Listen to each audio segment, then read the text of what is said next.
Kicking, good to see you. Oh, I'm so excited for you. To begin the video, hello everybody. Welcome to Storytime. I am reading Around the World in 80 Days by Jules Verne. Just going to chat with Kickin for a little bit. He's in the chat. Or he, she, they. I never thought to ask.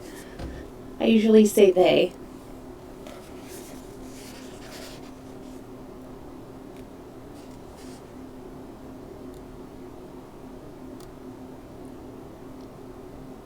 Ooh. Oh, I've never heard of that kind before. Yeah, you'll have to post up a pic of that when you get it. One. I like that. I know in France they have un, meaning one.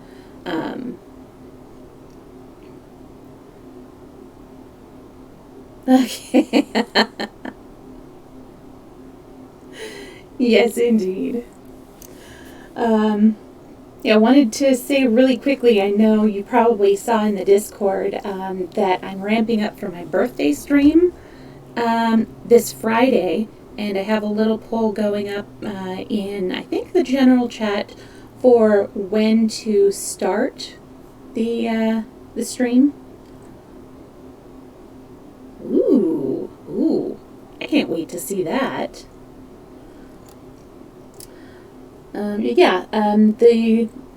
It is between 12 o'clock, 1 o'clock, or 2 o'clock, so vote for whichever you prefer. Right now, 2 o'clock is winning. And I'm going to do like a variety of stuff. I'm going to do a reading of Neil Gaiman's short story, A Study in Emerald, which I've been wanting to read for the stream for a while, since it kind of ties in with the Sherlock Holmes that we started out with on the Older Ages Storytime.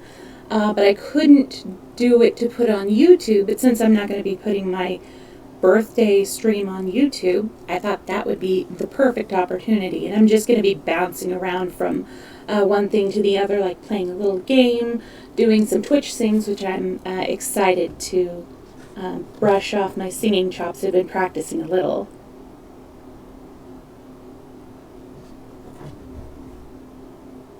Oh, okay. I think she's mostly excited about, like, the idea of owning a butterfly knife. I'm not really sure, but yeah, if you could post up the link, that would be awesome, and I'll show her. I especially love that it's rainbow colored. It's so cool.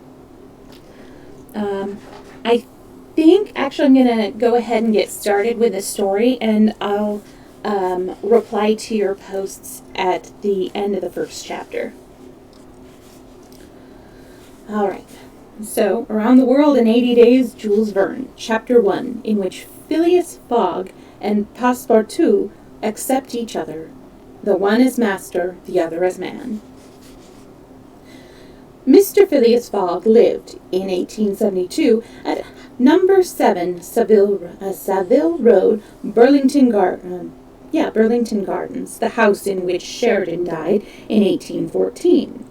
He was one of the most noticeable members of the Reform Club, which he seemed always to avoid attracting attention.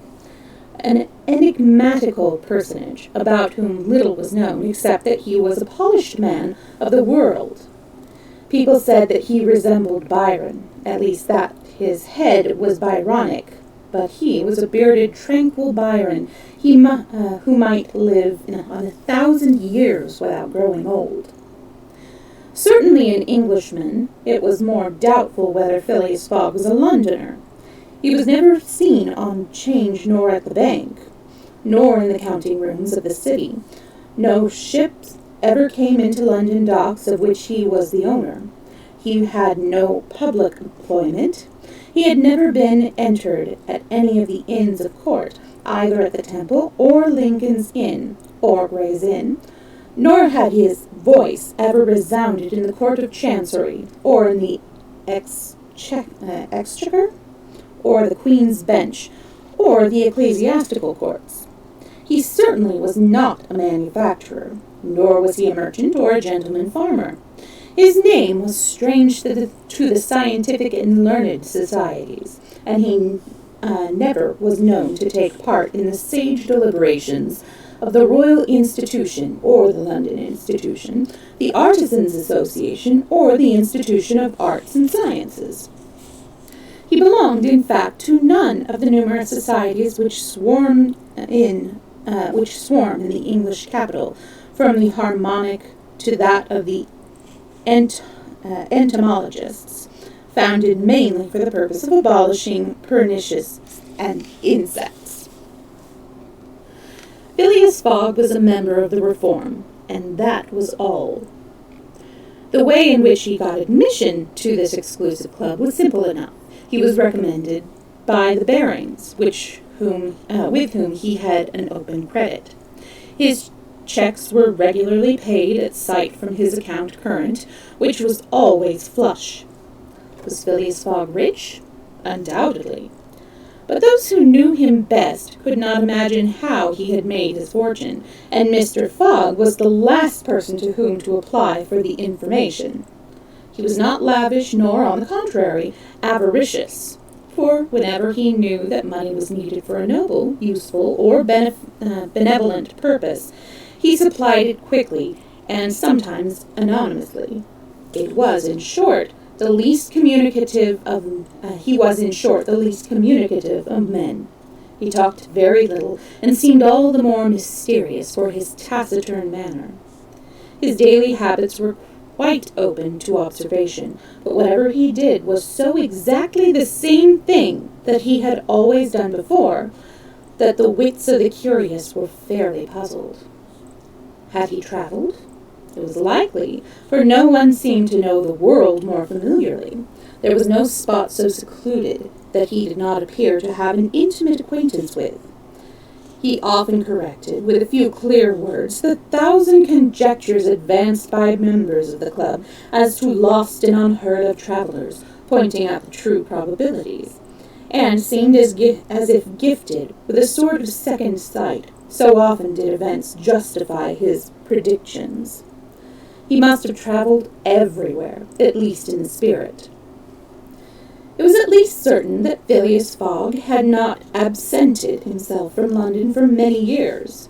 Those who were honored by a better acquaintance with him than the rest declared that nobody could pretend to have ever have seen him anywhere else. His sole pastimes were reading the papers and playing whist.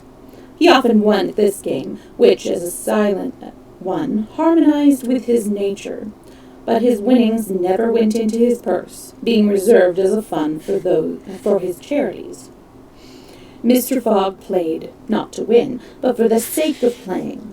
The game was in his eyes a contest, a struggle with a difficulty, yet a motionless, unwearying struggle, congenial to his tastes.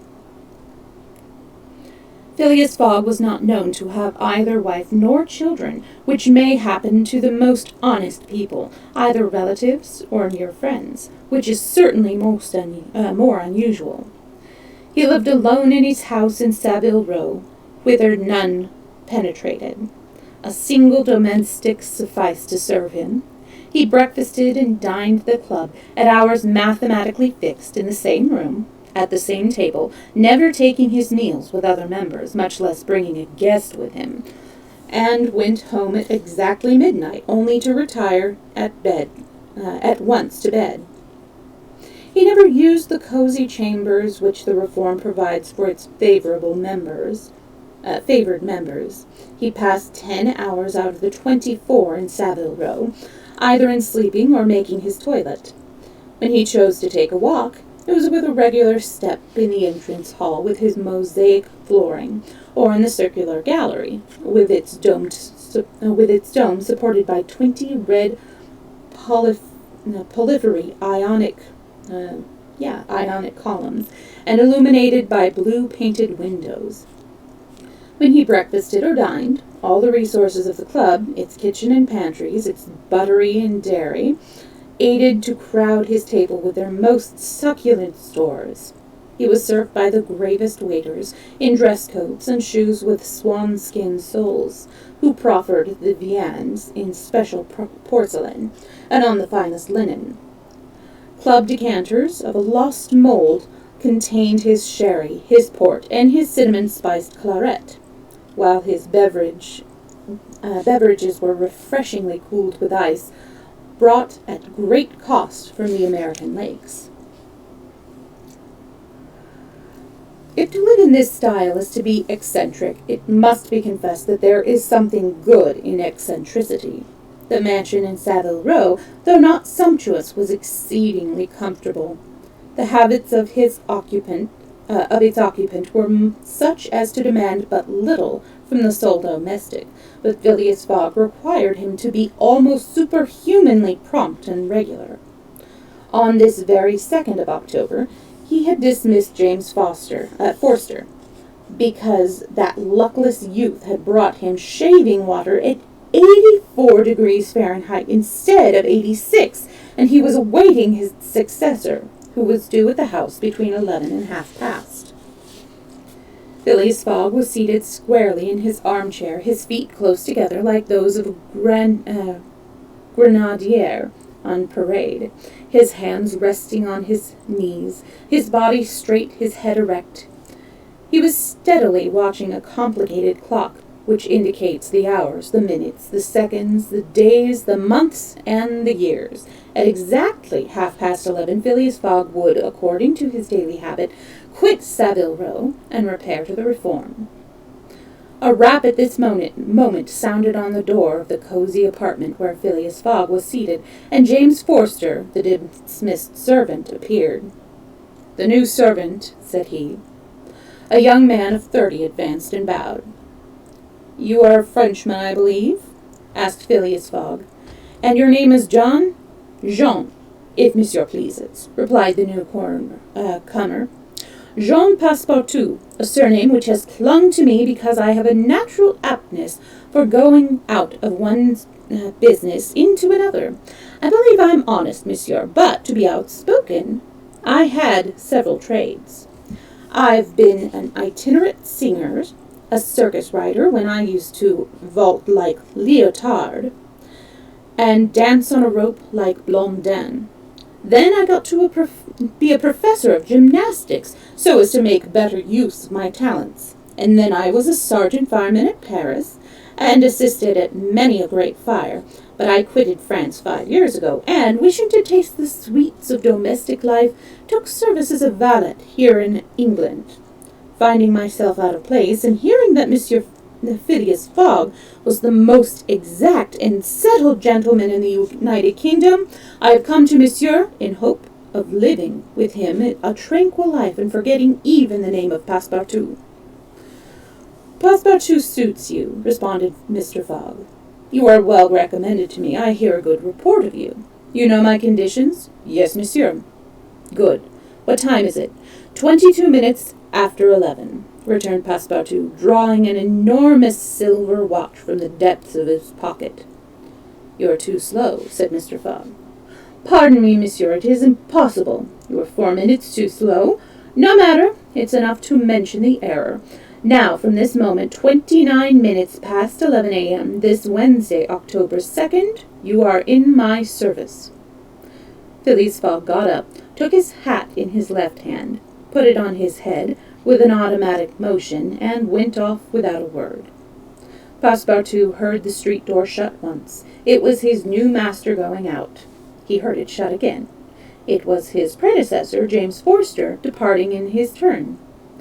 Passepartout remained alone in the house in Savile Row. Taking a quick moment to get caught up in chat.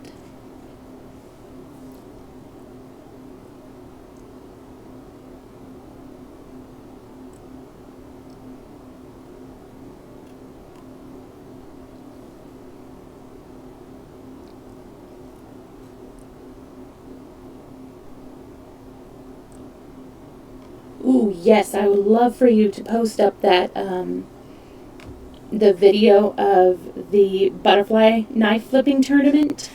I think that's something my sister would totally get a kick out, and I think I'll enjoy it too. It's going all right for me.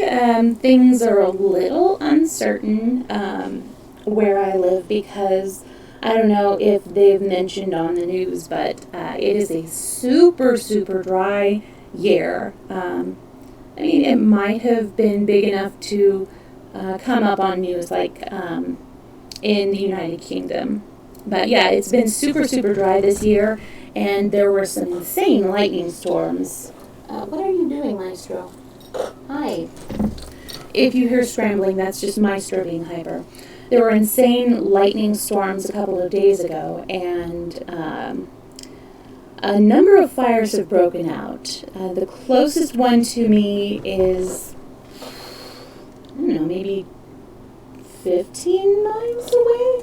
Not really certain, but it's creating a lot of smoke. So, a lot of businesses have closed and schools have closed and stuff like that so that people, because, of course, we are still wearing masks, and with the insane heat and all of the smoke, it is making breathing very difficult. So, I am knocking on wood that no more breakout or anything like that.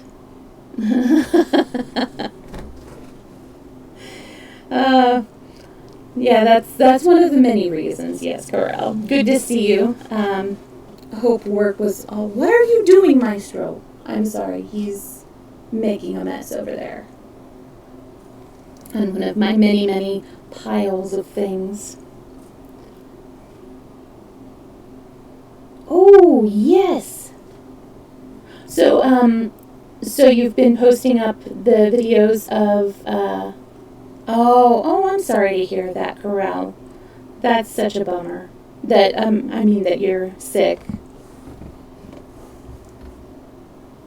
So yeah, I'll have to watch those videos later. That's quite alright, kicking it. I totally understand. I don't think that there is a cam that's fast enough to catch him when he's hyper. I need to at least get a cam for me. And yeah, my cats don't really stay in one place long enough to have a Maestro cam, but I would totally love to do that. Anyways, I will get back to the story, on to chapter 2. In which Passepartout is convinced that he has at last found his ideal. Faith, muttered Passepartout, somewhat flurried. I've seen people at Madame Tussaud's as lively as my new master. Madame Tussaud's people, let it be said, are of wax, and are much visited in London. Speech is all that is wanting to make them human. During his brief interview with Mr. Fogg, Passepartout had been carefully observing him. He appeared to be a man about 40 years of age, about my age, with fine, handsome features and a tall, well-shaped figure. His hair and whiskers were light, his forehead compact and unwrinkled, his face rather pale, his teeth magnificent.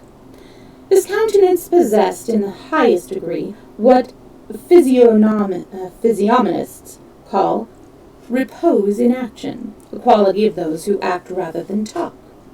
Calm and phlegmatic, with a clear eye, Mr. Fogg seemed a perfect type of that English composure which Angelica Kauffmann has so skillfully represented on canvas. Seen in the various phases of his daily life, he gave the idea of being perfectly well balanced, as exactly regulated as a Leroy chronometer. Phileas Fogg was, indeed, exactitude personified, and this was betrayed even in the expression of his very hands and feet, for in men, as well as in animals, the limbs themselves are exaggerated of the passions. He was so exact that he was never in a hurry, was always ready, and was economical alike of his steps and his motions. He never took one step too many, and always went to his destination by the shortest cut. He made no superfluous gestures, and was never seen to be moved or agitated. He was the most deliberate person in the world, yet always reached his destination at the exact moment.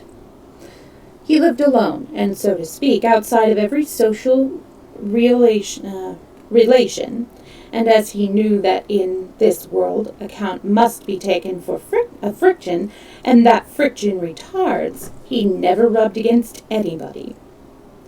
As for Passepartout, he was a true Parisian of Paris, since he had abandoned his own country for England, taking service as a valet, and had in vain searched for a master after his own heart.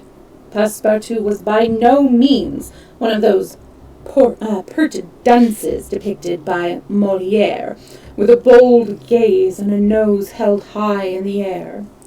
He was an honest fellow, with a pleasant face, lips a trifle protruding, soft-mannered and serviceable, with a good round head, such as one likes to see on the shoulders of a friend. His eyes were blue, his complexion rubicund, his figure almost portly and well-built, his body muscular, and his physical powers fully developed by the exercises of his younger days.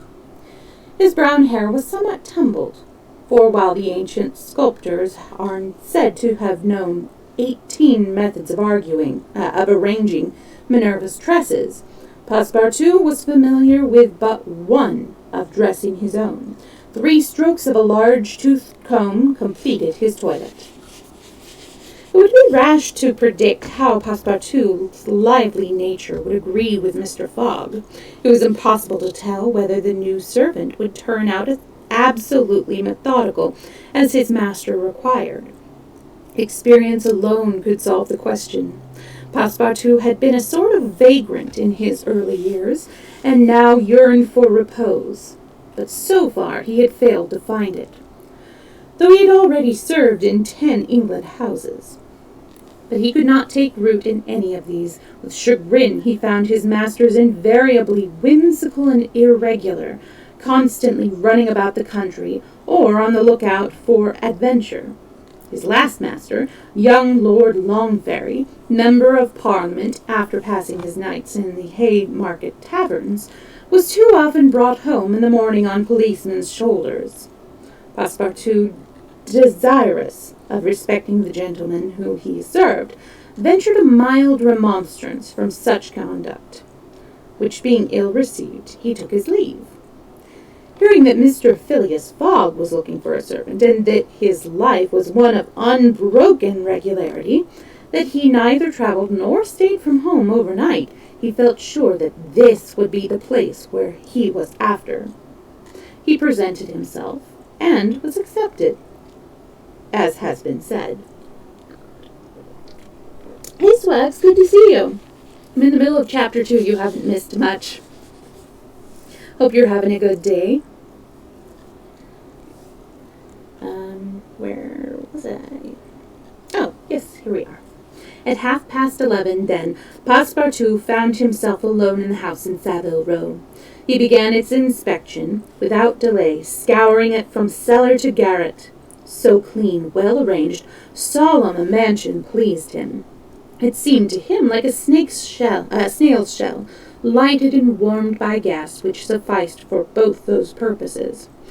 When Passepartout reached the 2nd story, he recognized at once the room which he was to inhabit, and he was well satisfied with it. Electric bells and speaking tubes afforded communication with the lower stories, while on the mantel stood an electric clock precisely like that in Mr. Fogg's bedchamber, both beating the same second at the same instant. That's good, that'll do, said Passepartout to himself. He suddenly observed, hung over the clock, a card which, upon inspection, proved to be a program of the daily routine of the house. It comprised all that was required of the servant, from 8 in the morning, exactly at which hour Phileas Fogg rose, till 11:30, when he left the house for the Reform Club, all the details of service, the tea and toast at 23 minutes past 8, the shaving water at 37 minutes past 9, and the toilet at 20 minutes before 10.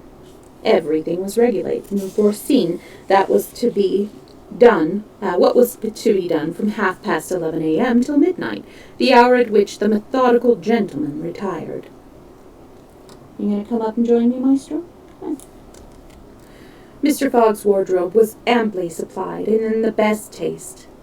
Each pair of trousers, coat, and vest bore a number indicating the time of year and season at which they were in turn to be laid out for wearing, and the same system was applied to the master's shoes.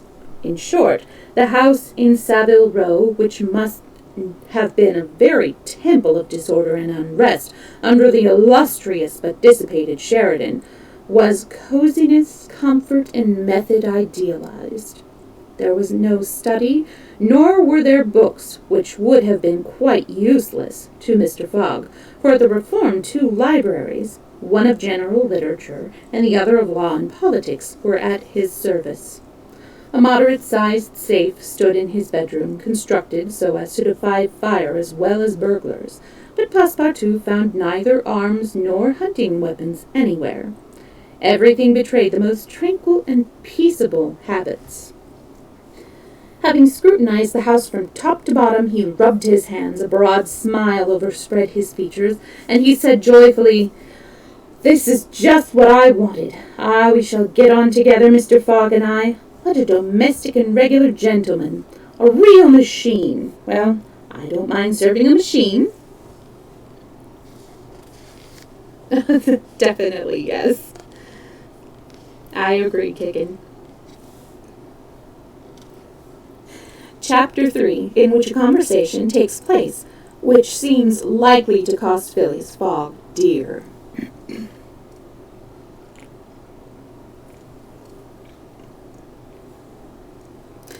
Phileas Fogg, having shut the door to his house at 11:30, and having put his right foot before his left 575 times, and his left foot before his right 576 times, reached the Reform Club, an imposing edifice in Pall Mall, which could not have cost less than $3 million. He repaired at once to the dining room, the 9 windows of which open upon a tasteful garden where the trees were already gilded with an autumn coloring, and took his place at the habitual table, the cover of which had already been laid for him. His breakfast consisted of a side dish, a broiled fish with Reading sauce, a scarlet slice of roast beef garnished with mushrooms, a rhubarb and gooseberry tart, oh, that sounds good, and a morsel of Cheshire cheese, the whole being washed down with several cups of tea, for which the Reform is famous. He rose at 13 minutes to 1, and directed his steps toward the large hall, a sumptuous apartment adorned with lavishly framed paintings. A flunky handed him an undercut Times, which he proceeded to cut with a skill which betrayed familiarity with its delicate operation. The perusal of this paper absorbed Phileas Fogg until a quarter before 4, whilst the Standard, his next task, occupied him till the dinner hour. Dinner passed as breakfast had done, and Mr. Fogg reappeared in the reading room, and sat down to the Pall Mall at 20 minutes before 6. Half an hour later, several members of the Reform came in and drew up to the fireplace, where a coal fire was steadily burning.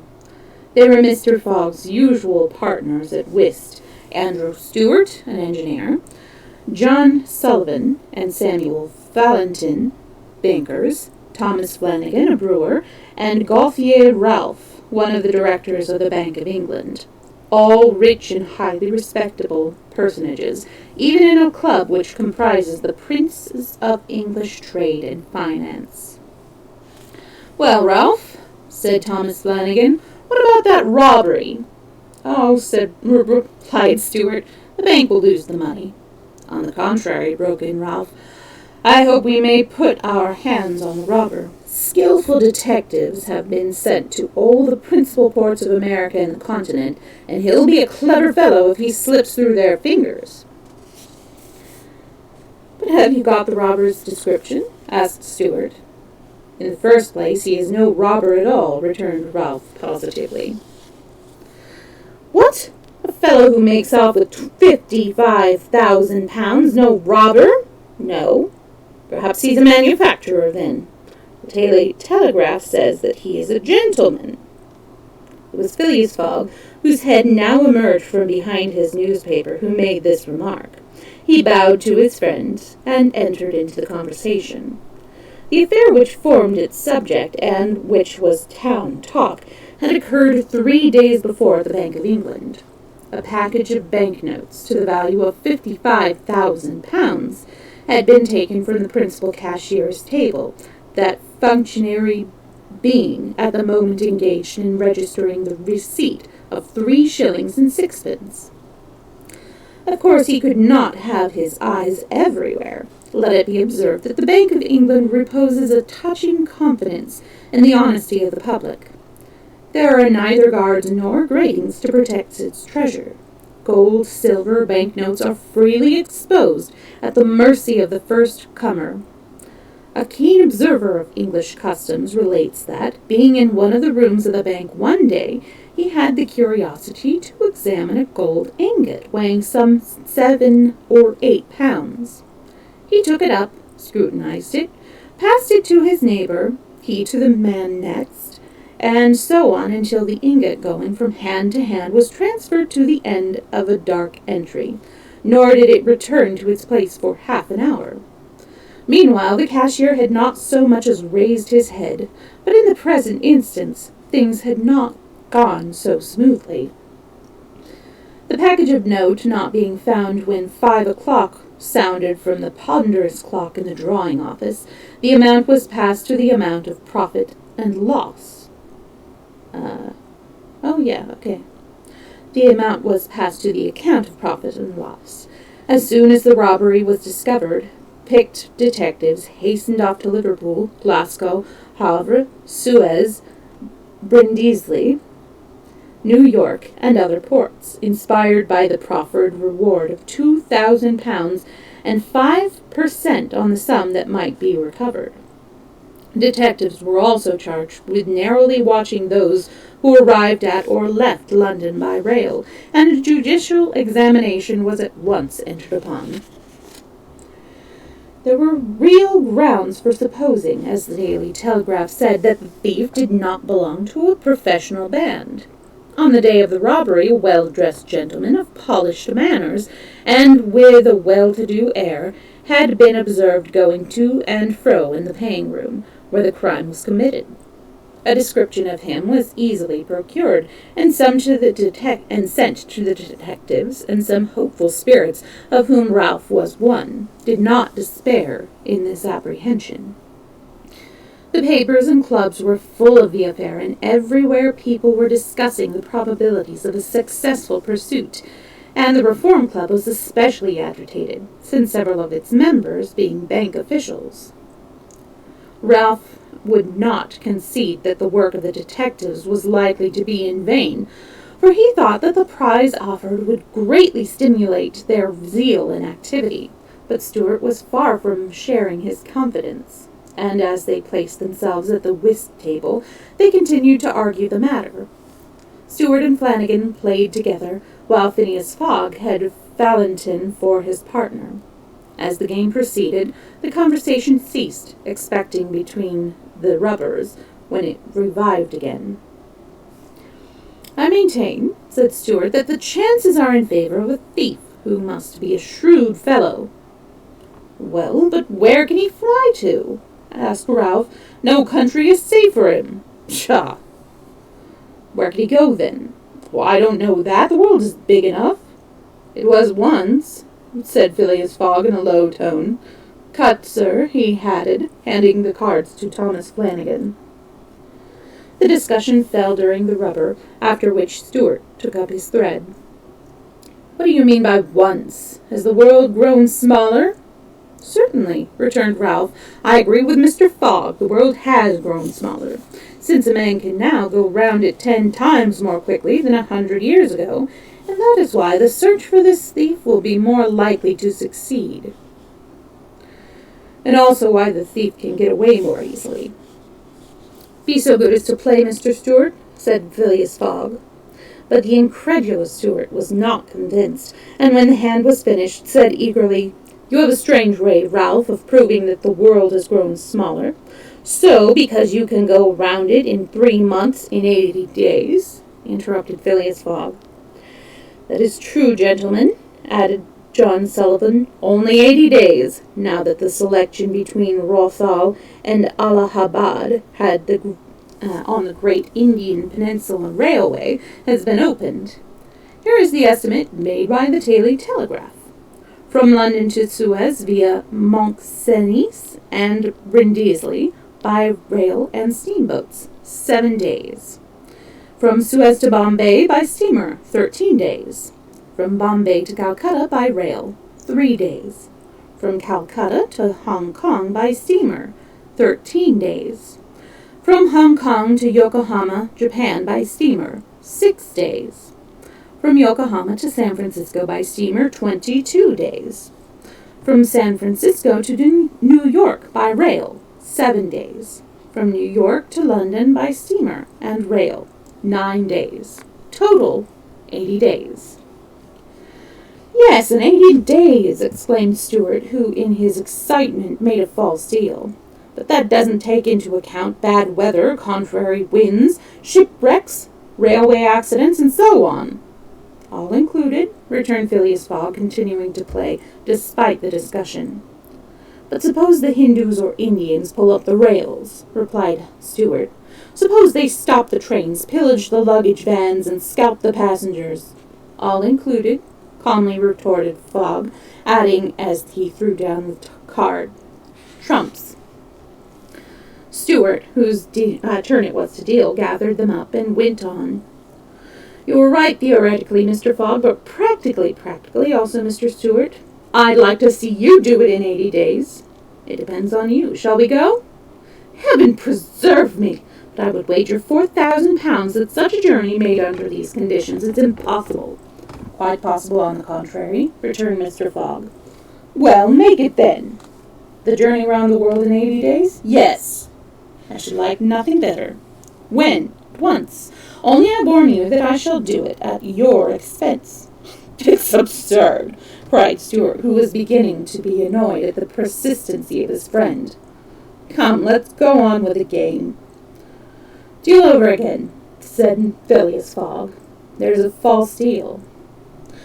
Stuart took up the pack with a feverish hand, then suddenly put them down again. Well, Mr. Fogg, he said, it shall be so. I will wager the 4,000 on it. Calm yourself, my dear Stuart, said Valentin. It's only a joke. When I say I'll wager, replied Stuart, I mean it. All right, said Mr. Fogg, and turning to the others, he continued, I have a deposit of 20,000 at Barings, which I will willingly risk upon it. 20,000 pounds? Cried Sullivan. 20,000 pounds which you would lose by a single accidental delay. The unforeseen does not exist, quietly replied Phileas Fogg. But, Mr. Fogg, 80 days are only at the estimate of the least possible time in which the journey can be made. A well-used minimum suffices for everything. But in order not to exceed it, you must jump mathematically from the trains upon the steamer and from the steamers upon the trains again. I will jump mathematically. You are joking. A true Englishman doesn't joke when he is talking about so serious a thing as a wager, replied Phileas Fogg solemnly. I will bet 20,000 pounds against anyone who wishes that I will make the tour of the world in 80 days or less. In 1920 hours, or 115,200 minutes. Do you accept? We accept, replied Messrs. Stuart, Valentin, Sullivan, Flanagan, and Ralph after consulting each other. Good, said Mr. Fogg. The train leaves for Dover at 9:15. I will take it. This very evening? Asked Stuart. This very evening, returned Phileas Fogg. He took out and consulted a pocket almanac and added, As today is Wednesday, the 2nd of October, I shall be due in London, in this very room of the Reform Club, on Saturday, the 21st of December, at 9:15 p.m., or else the 20,000 pounds now deposited in my name at Barings will belong to you. In fact and in right, gentlemen. Here is a check for the amount. A memorandum of the wager was at once drawn up and signed by the 6 parties, during which Phileas Fogg preserved a stoical composure. He certainly did not bet to win, and had only staked the £20,000, half of his fortune, because he foresaw that he might have to expend the other half to carry out this difficult, not to say unattainable, project. As for his antagonists, they seemed much agitated, not so much by the value of their stake, as because they had some scruples about betting under conditions so difficult to their friend. The clock struck 7, and the party offered to suspend the game so that Mr. Fogg might make his preparations for the departure. "I'm quite ready now," was his tranquil response. "Diamonds or trumps? Be so good as to play, gentlemen." Okay, you're probably already gone. I hope you have a good rest of your day, or it's probably night there kicking. So sorry if I didn't get a chance to catch you before you left, but I'll see you later.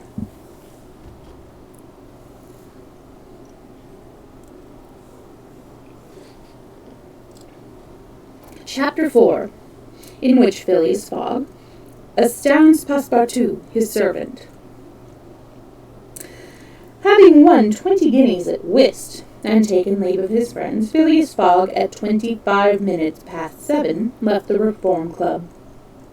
Passepartout had been conscientiously studying the programme of his duties, was more than surprised to see his master guilty of the inexactness of appearing at this unaccustomed hour, for, according to rule, he was not due in Savile Row until precisely midnight. Mr. Fogg repaired to his bedroom and called out, "Passepartout!"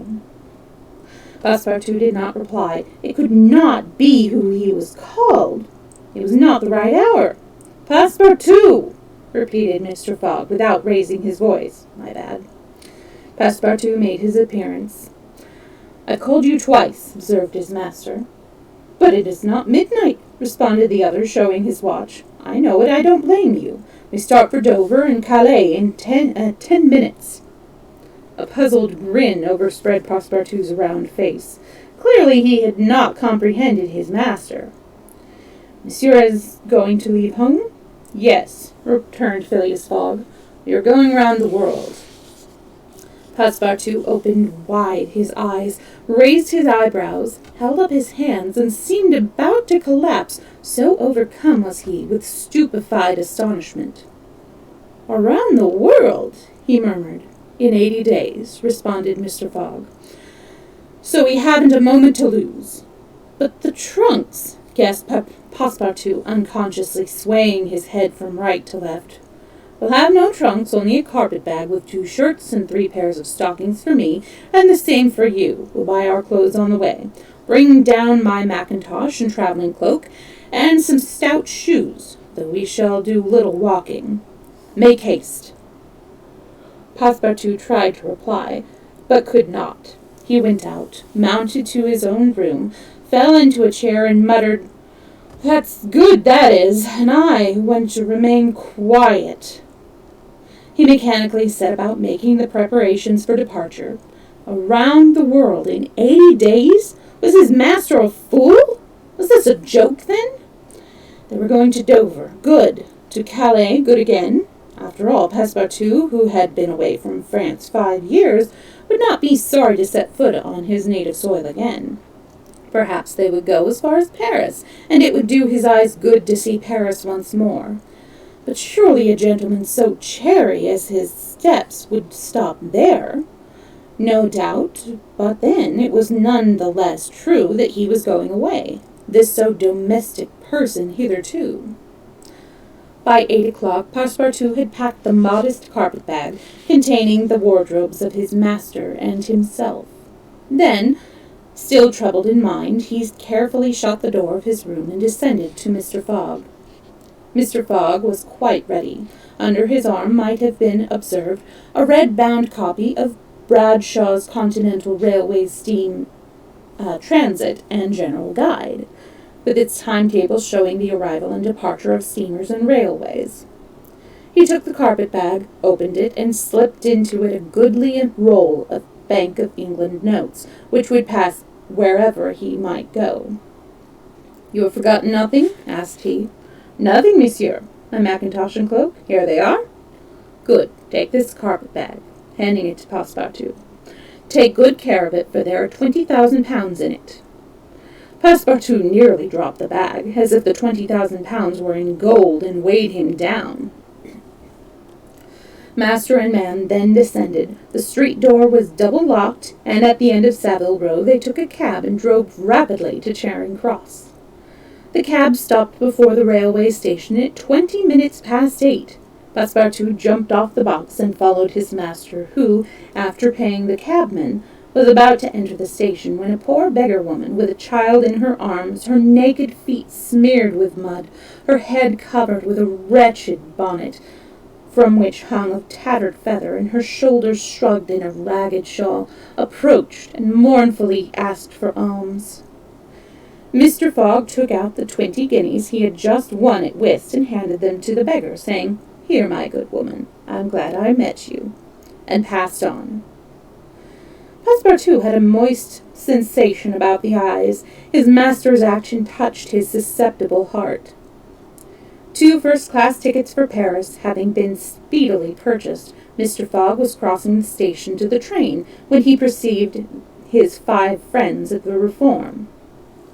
"Well, gentlemen," said he, "I'm off, you see, and if you will examine my passport when I get back, you will be able to judge whether I have accomplished the journey agreed upon."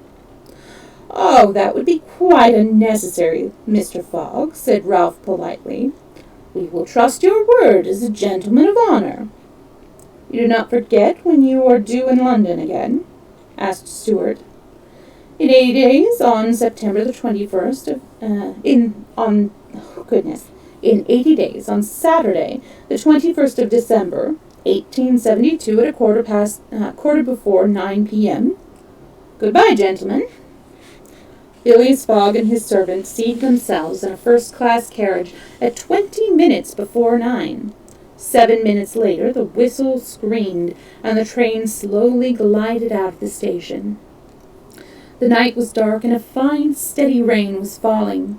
Phileas Fogg, snugly ensconced in his corner, did not open his lips. Passepartout, not yet recovered from his stupefaction, clung mechanically to the carpet-bag with its enormous treasure.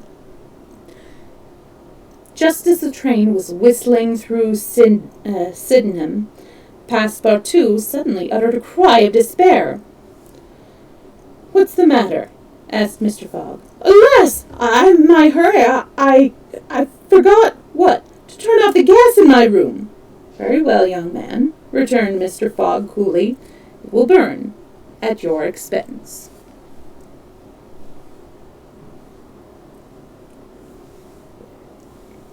Chapter 5, in which a new species of funds, unknown to the moneyed men, appears on charge. Phileas Fogg rightly suspected that his departure from London would create a lively sensation at the West End. The news of the bet spread through the Reform Club, and afforded an exciting topic of conversation to its members. From the club it soon got into the papers throughout England. The boasted tour of the world was talked about, disputed, argued with as much warmth as if the subject were another Alabama claim. Some took sides with Phileas Fogg, but the large majority shook their heads and declared against him. It was absurd, impossible, they declared, that the tour of the world could be made, except theoretically and on paper, in this minimum of time, and with the exciting means of traveling. The Times, Standard, Morning Post, and Daily News, and 20 other highly respectable newspapers scouted Mr. Fogg's project as madness. The Daily Telegraph alone hesitatingly supported him. People in general thought him a lunatic, and blamed his Reform Club friends for having accepted a wager which betrayed the mental aberration of its proposer. Articles no less passionate than logical appeared on the question, for geography is one of the pet subjects of the English, and the columns devoted to Phileas Fogg's venture were eagerly devoured by all classes of readers. At first, some rash individuals, principally of the gentler sex, espoused his cause, which became still more popular than the Illustrated London News came out with his portrait, copied from a photograph in the Reform Club. A few readers of the Daily Telegraph even dared to say, "Why not, after all? Stranger things have come to pass." At last a long article appeared on the 7th of October in the Bulletin of the Royal Geographical Society, which treated the question from every point of view and demonstrated the utter folly of the expertise. Everything, it said, was against the travelers, every obstacle imposed unlike by man and by nature. A miraculous agreement of the times of departure and arrival, which was impossible, was absolutely necessary to his success. He might, perhaps, reckon on the arrival of trains at the designated hours, in Europe, where the distances were relatively moderate, but when he calculated upon crossing India in 3 days, and the United States in 7, could he rely beyond misgiving upon accomplishing his task? There were accidents to machinery, the liability of trains to run off the line, collisions, bad weather, the blocking up by snow. Were not all these against Phileas Fogg? Would he not find himself, when traveling by steamer in winter, at the mercy of the winds and fogs? It is uncommon for the best ocean steamers to be 2 or 3 days behind time. But a single delay would suffice to fatally break the chain of communication. Should Phileas Fogg once miss, even by an hour, a steamer, he would have to wait for the next, and that would irrevocably render his attempt vain. This article made a great deal of noise, and being copied into all the papers, seriously depressing the advocates of the rash tourist. Everybody knows that England is the world of betting men, who are of a higher class than mere gamblers. To bet is in the English temperament. Not only the members of the Reform, but the general public made heavy wagers for or against Phileas Fogg, who was set down in the betting books as if he were a racehorse.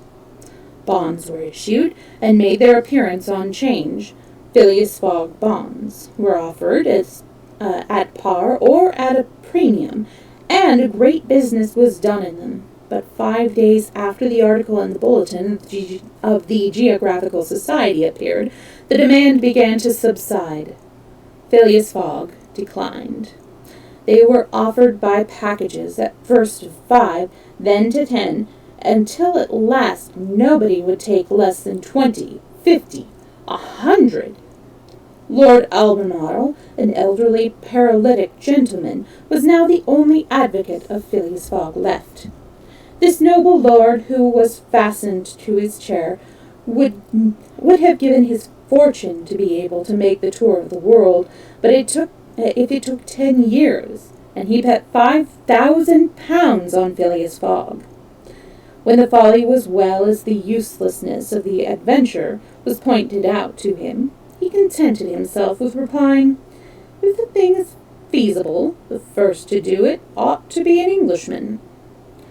The Fogg party dwindled more and more. Everybody was going against him, and the bets stood 150 and 200 to 1.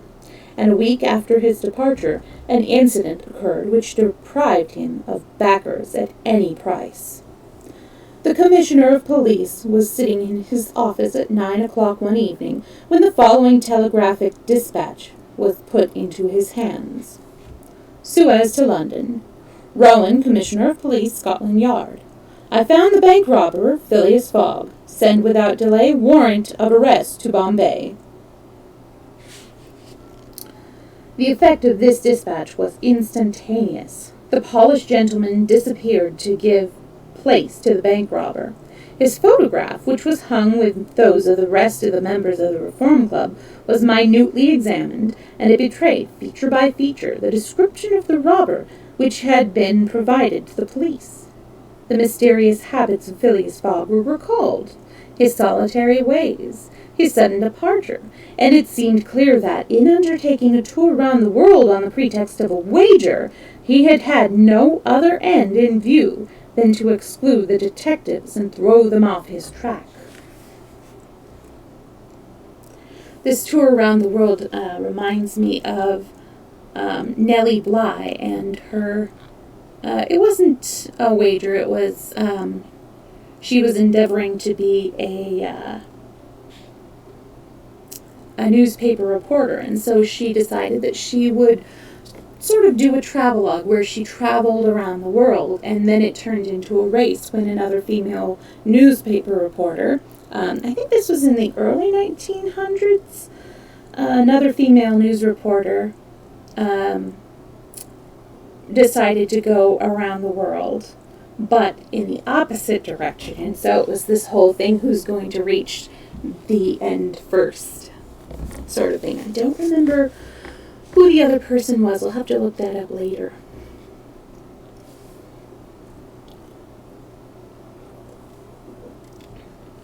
Chapter 6, in which Fix, the detective, betrays a very natural impatience. The circumstances under which this telegraphic dispatch about Phileas Fogg was sent were as follows. The steamer Mongolia, belonging to the Peninsula and Oriental Company, built of iron of 2,800 tons burden and 500 horsepower, was due at 11 o'clock a.m. on Wednesday, the 9th of October, at Suez.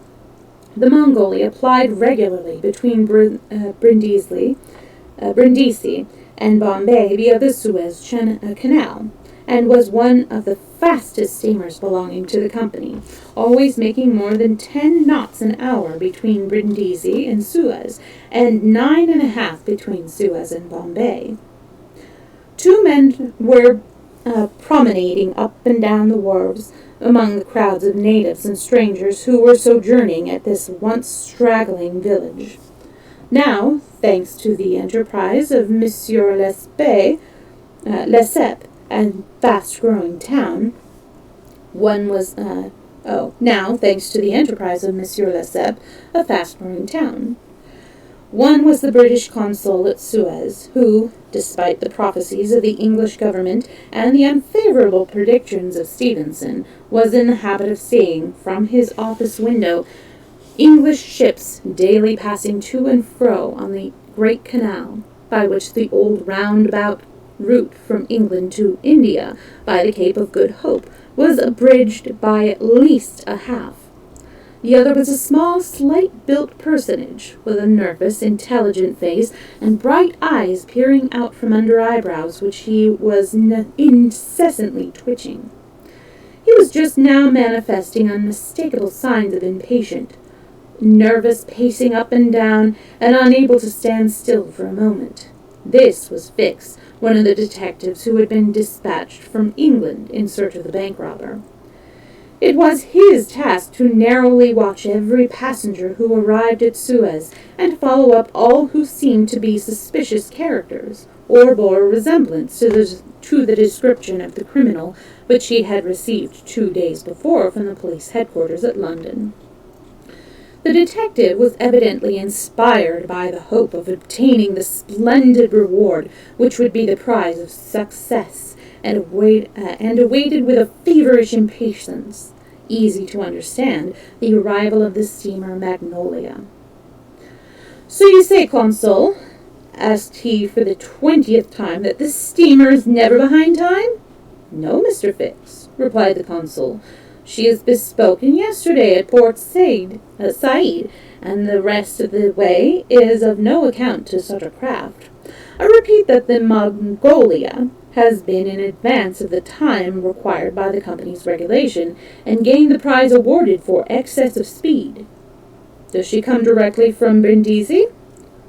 "Directly from Brindisi. She takes on the Indian mails there, and she left there Saturday at 5 p.m. Have patience, Mr. Fix. She will not be late. But really I don't see how, from the description you have, you will be able to recognize your man even if he is on board the Mongolia. A man rather feels the presence of these fellows, Consul, that recognizes them. You must have a scent for them, and a scent is like a sixth sense, which combines hearing, seeing, and smelling. I've arrested more than one of these gentlemen in my time, and if my thief is on board, I'll answer for it. He'll not slip through my fingers. I hope so, Mr. Fix, for it was a heavy robbery. A magnificent robbery, Consul. 55,000 pounds. We don't often have such windfalls. Burglars are getting to be so contemptible nowadays. A fellow gets hung for a handful of shillings. Mr. Fix, said the Consul, I like your way of talking, and I hope you'll succeed, but I fear you will find it far from easy. Don't you see the description which you have there has a singular resemblance to an honest man? Consul, remarked the detective dogmatically, great robbers always resemble honest folks. Those who have real rascally faces have only one course to take, and that is to remain honest. Otherwise they would be arrested offhand.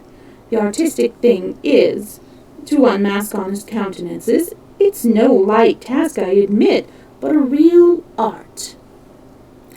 Mr. Fix evidently was not wanting in a tinge of self-conceit. Little by little, the scene on the quay became more animated. Sailors of various nations, merchants, shipbrokers, porters, fellows, bustled to and fro as if the steamer were immediately expected. The weather was clear and slightly chilly. The minarets of the town loomed above the houses in the pale rays of the sun. A jetty pier, some 2,000 yards long, extended into the roadstead. A number of fishing smacks and coasting boats, some retaining the fantastic fashion of ancient galleys, were discernible on the Red Sea. As he passed among the busy crowd, Fix, according to habit, scrutinized the passers-by with a keen, rapid glance. It was now 10:30. "The steamer doesn't come!" he exclaimed as the port clock struck. "She can't be far off," returned his companion. "How long will she stop at Suez? 4 hours? Long enough to get in her coal. It is 1,310 miles from Suez to Aden, at the other end of the Red Sea, and she has to take in fresh coal supply." "And does she go from Suez directly to Bombay?" "Without putting in anywhere." "Good," said Fix. "If the robber is on board, he will no doubt get off at Suez, so as to reach the Dutch or French colonies in Asia by some other route. He ought to know that he would not be safe an hour in India, which is English soil." "Unless," objected the Consul, "he is exceptionally shrewd. An English criminal, you know, is always better concealed in London than anywhere else." This observation furnished the detective food for thought, and meanwhile the Consul went away to his office. Fix, left alone, was more impatient than ever, having a presentiment that the robber was on board the Mongolia.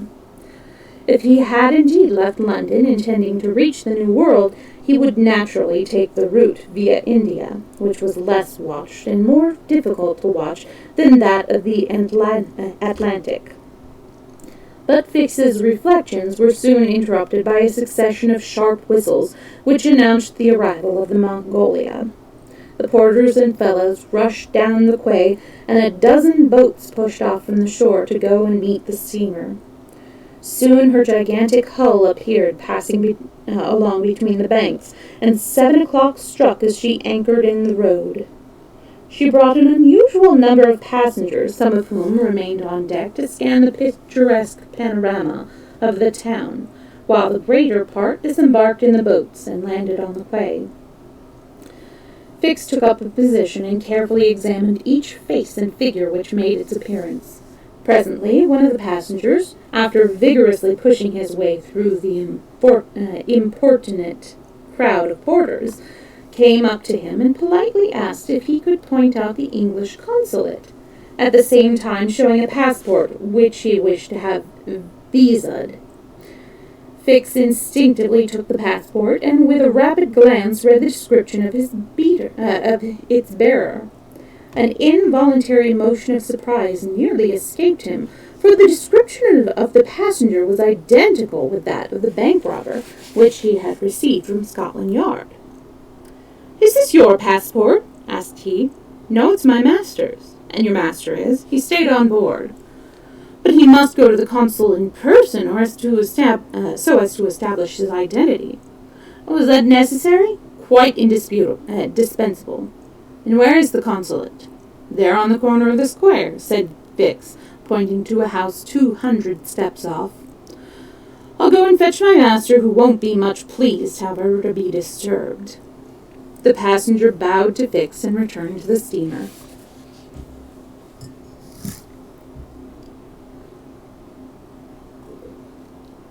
Chapter 7, which once more demonstrates the uselessness of passports as aids to detectives. The detective passed down the quay and rapidly made his way to the consul's office, which he was at once admitted to the presence of that official. "Consul," said he without preamble, "I have strong reason for believing that my man is a passenger on the Mongolia." And he narrated what had just passed concerning the passport. "Well, Mr. Fix," replied the consul, "I shall not be sorry to see the rascal's face, but perhaps he won't come here. That is, if he is the person you suppose him to be. A robber doesn't quite like to leave traces of his flight behind him, and besides, is not obliged to have his passport countersigned." "If he is as shrewd as I think he is, consul, he will come." "To have his passport visaed?" "Yes, passports are only good for annoying honest folks, and aiding in the flight of rogues. I assure you it will be quite the thing for him to do, but I hope you will not visa the passport." "Why not? If the passport is genuine, I have no right to refuse." "Still, I must keep this man here until I get a warrant to arrest him from London." "Ah, that's your lookout, but I cannot." The consul did not finish this sentence, for as he spoke a knock was heard at the door, and two strangers entered, one of whom was the servant from whom Fix had met on the quay. The other, who was his master, held out his passport with the request that the consul would do him the favor to visa it. The consul took the document and carefully read it, whilst Fix observed, or rather devoured, the stranger with his eyes from the corner of the room. "You are Mr. Phileas Fogg?" said the consul after reading the passport. "I am." "And this man is your servant?" "He is, a Frenchman, named Passepartout." "You are from London?" "Yes." "And you are going to Bombay?" "Very good, sir. You know that a visa is useless and that no passport is required?" "I know it," replied Phileas Fogg, "but I wish to prove by your visa that I came by Suez." "Very well, sir." The consul proceeded to sign and date the passport, after which he added his official seal. Mr. Fogg paid the customary fee, coldly bowed, and went out, followed by his servant. "Well?" queried the detective. "Well, he looks and acts like a perfectly honest man," replied the consul. "Possibly, but that is not the question. Do you think, consul, that this phlegmatic gentleman resembles, feature by feature, the robber whose description I have received?" "I concede that, but then you know, all descriptions—" "I'll make certain of it," interrupted Fix. "The servant seems to be less mysterious than the master.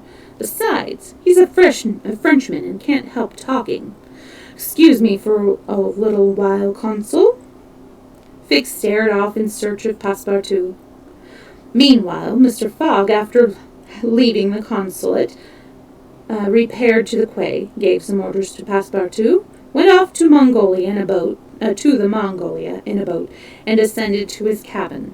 He took up his notebook, which contained the following memoranda. Left London Wednesday, October 2nd at 8:45. Reached Paris Thursday, October 3rd at 7:20 a.m. Left Paris Thursday at 8:40 a.m. Reached Turin by Mont-Cenis Friday, October 4th at 6:35 a.m. Left Turin Friday at 7:20 a.m. Arrived at Brindisi Saturday, October 5th at 4 p.m. Sailed on the Mongolia Saturday at 5 p.m. Reached Suez Wednesday, October 9th at 11 a.m. Total of hours spent 158 and a half, or in days, 6 days and a half. These dates were inscribed in an itinerary divided into columns indicating the month, the day of the month, and the day for the stipulated and actual arrivals at each principal point. Paris, Brindisi, Suez, Bombay, Calcutta, Singapore, Hong Kong, Yokohama, San Francisco, New York, and London. From the 2nd of October to the 21st of December, and giving a space for settling down the gain made or the loss suffered on arrival at each locality. This methodical record thus contained an account of everything needed, and Mr. Fogg always knew whether he was behindhand or in advance of his time. On this Friday, October 9th, he noted his arrival at Suez and observed that he had as yet neither gained nor lost. He sat down quietly to breakfast in his cabin, never once thinking of inspecting the town, being one of those Englishmen who are wont to see foreign countries through the eyes of their domestics.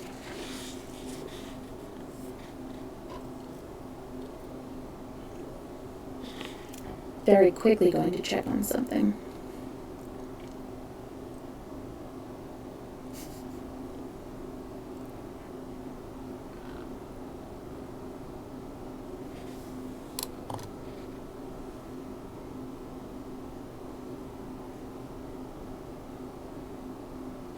Hang on a second.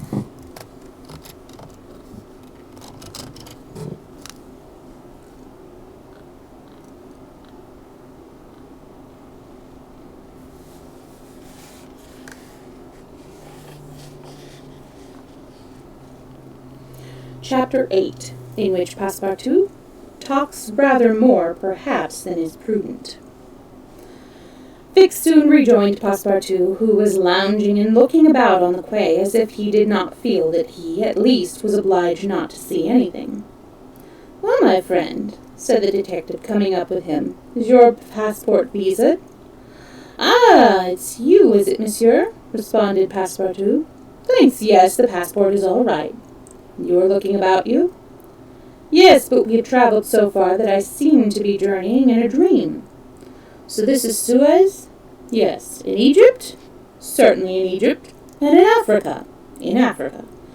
"In Africa," repeated Passepartout. "Just think, monsieur, I had no idea that we would go farther than Paris, and all that I saw of Paris was between 20 minutes, between 7 and 20, hang on a second, between the Northern and the Lyon stations, through the windows of the car and in a driving rain. Now I regret not having seen once more Père Lachaise and the circus and the Champs-Élysées." "You are in a great hurry, then?" "I am not, but my master is. By the way, I must buy some shoes and shirts. We came away without trunks, only with a carpet bag." "I will show you an excellent shop for getting what you want." "Really, monsieur, you are very kind." And they walked off together, Passepartout chatting volubly as they went along. "Above all," said he, "don't let me lose the steamer. You have plenty of time, it's only 12 o'clock. Passepartout pulled out his big watch. 12, he claimed. "Why, it's only 8 minutes before 10. Your watch is slow." "My watch?" "Family watch, monsieur, which has come down from my great-grandfather. It doesn't vary 5 minutes in the year. It's a perfect chronometer. Look you." "I see how it is," said Fix. "You have kept London time, which is 2 hours behind that of Suez. You ought to regulate your watch at noon in each country." "I regulate my watch? Never." "Well, then it will not agree with the sun." "So much the worse for the sun, monsieur. The sun will be wrong then." and the worthy fellow returned his watch to its fob with a defiant gesture. After a few minutes' silence, Fix resumed. "You left London hastily, then?" "I rather think so. Last Friday at 8 o'clock in the evening." Hang on a second. Yeah. "Last Friday at 8 o'clock in the evening, Monsieur Fogg came home from this club, and 3/4 of an hour afterward we were off." "But where's your master going?" "Always straight ahead. He is going round the world." "Round the world?" cried Fix. "Yes, and in 80 days. He says it is on a wager, but between us I don't believe a word of it. That wouldn't be common sense. There's something else in the wind." "Ah, Mr. Fogg is a character, is he?" "I should say he is." Is he rich?" "No doubt, for he is carrying an enormous sum in brand new banknotes with him. And he doesn't spare the money on the way, either. He has offered a large reward to the engineer of the Mongolia if he gets us to Bombay well in advance of time." "And you have known your master a long time?" "Why, no, I entered his service the very day we left London." The effect of these replies upon the already suspicious and excited detective may be imagined. The hasty departure from London soon after the robbery, the large sum carried by Mr. Fogg, his eagerness to reach distant countries, the pretext of an eccentric and foolhardy bet, all confirmed Fix in his theory. He continued to pump poor Passepartout, and learned that he really knew little or nothing of his master, who lived a solitary existence in London, was said to be rich, though no one knew whence came his riches, and was mysterious and impenetrable in his affairs and habits. Fix felt sure that Phileas Fogg would not land at Suez, but was really going to Bombay. "Is Bombay far from here?" asked Passepartout. "Pretty far. It is a 10 days' voyage by sea." "And in what country is Bombay?" "India." "In Asia?" "Certainly."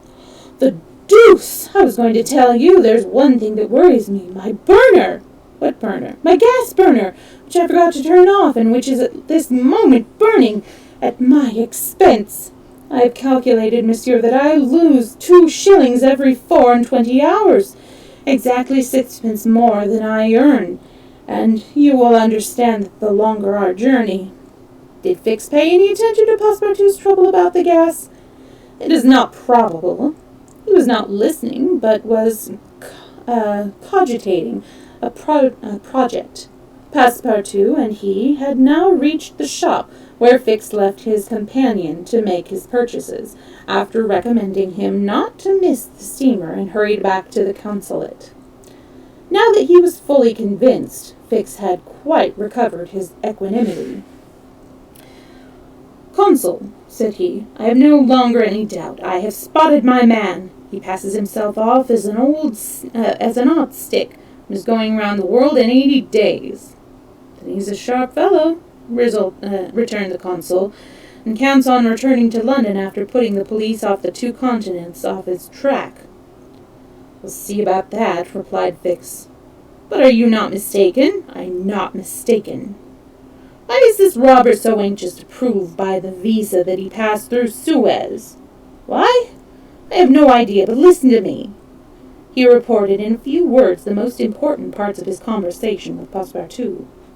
"In short," said the consul, "appearances are wholly against this man, and what are you going to do?" "Send a despatch to London for a warrant to arrest, to be dispatched instantly to Bombay, take passage on board the Mongolia, follow my rogue to India, and there, on English ground, arrest him politely, with my warrant in my hand, and my hand on his shoulder." Having uttered these words with a cool, careless air, the detective took leave of the consul, and repaired to the telegraph office, whence he sent the despatch, which we have seen, to the London police officer. A quarter of an hour later found Fix with a small bag in his hand, proceeding on board the Mongolia, and ere many moments longer the notable steamer rode out at full steam upon the waters of the Red Sea.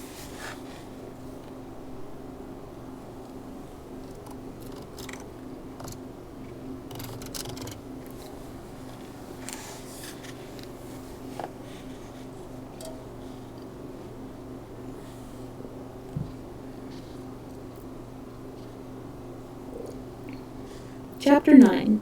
Oh, hang on a second. There was cat hair in my water. Yeah.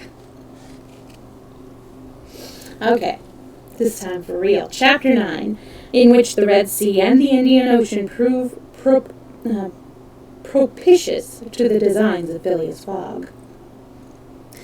The distance between Suez and Aden is precisely 1,310 miles, and the regulations of the company allow the steamers 138 hours in which to traverse it. The Mongolia, thanks to the vigorous exertions of the engineer, seemed likely, so rapid was her speed, to reach her destination considerably within that time. Yeah, I know. The greater part of the passengers from Brindisi were bound for India, some for Bombay, others for Calcutta by way of Bombay, the nearest route thither, now that a railway crosses the Indian peninsula. Among the passengers was a number of officials and military officers of various grades, the latter being either attached to the regular British forces or commanding the sepoy troops, and receiving high salaries ever since the central government has assumed the powers of the East India Company.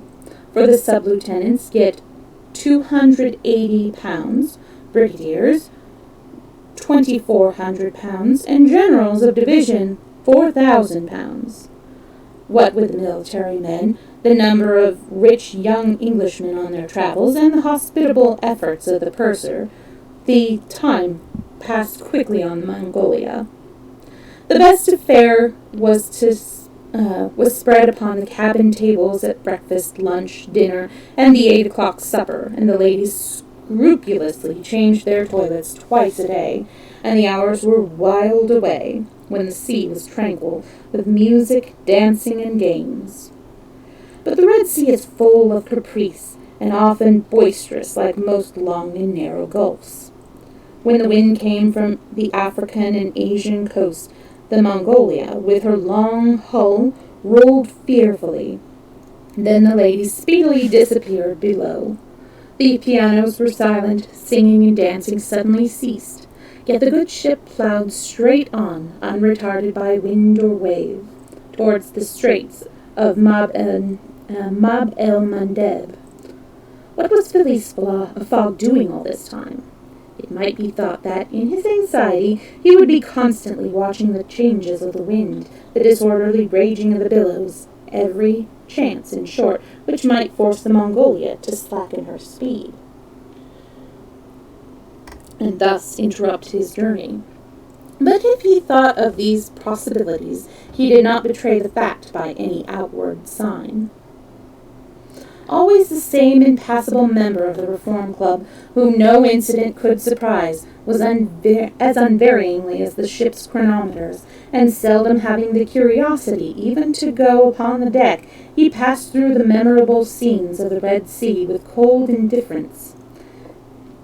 Did not care to recognize the historic towns and villages which, along its borders, raised their picturesque outlines against the sky, and betrayed no fear of the dangers of the Arabic Gulf, which the old historians always spoke of with horror, and upon which the ancient navigators never ventured without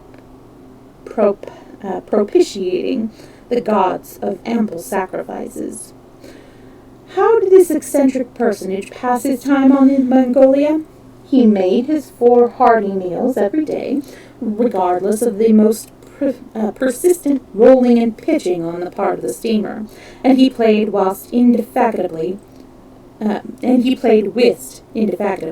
for he had found partners as enthusiastic in the game as himself. A tax collector, on the way to his post in Goa, the Reverend Decimus Smith, returning to his parish at Bombay, and a brigadier general of the English army, who was about to rejoin his brigade at Benares, made by the party, and, with Mr. Fogg, played whist by the hour together in absorbing silence. As for Passepartout, he, too, had escaped seasickness, and took his meals conscientiously in the forward cabin. He rather enjoyed the voyage, for he was well fed and well lodged, took a great interest in the scenes through which they were passing, and consoled himself with the delusion that his master's whim would end at Bombay. He was pleased on the day after leaving Suez to find on deck the obliging person with whom he had walked and chatted on the quays. "If I'm not mistaken," he said, approaching this person with his most amiable smile, "you're the gentleman who was so kindly volunteered to guide me at Suez." "Ah, I quite recognize you. You're the servant of this strange Englishman." "Just so, monsieur. Monsieur Fix," resumed Passepartout. "I am charmed to find you on board. Where are you bound?" "Like you, to Bombay." "That's capital. Have you made this trip before?" "Several times. I am one of the agents of the Peninsula Company." "Then you know India?" "Why, yes," replied Fix, who spoke cautiously. "Curious place, this India." "Oh, very curious. Mosques, minarets, temples, fakirs, pagodas, tigers, snakes, elephants. I hope you will have ample time to see the sights." "I hope so, Monsieur Fix. You know, a man of sound sense ought not to spend his life jumping from a steamer upon a railway train and from a railway train upon a steamer again, pretending to make the tour of the world in 80 days. No, all these gymnastics, you may be sure, will cease at Bombay." "And Mr. Fogg is getting on well?" asked Fix in the most natural tone in the world. "Quite well, and I too. I eat like a famished ogre. It's the sea air." "But I never see your master on deck." "Never. He hasn't the least curiosity." "Do you know, Mr.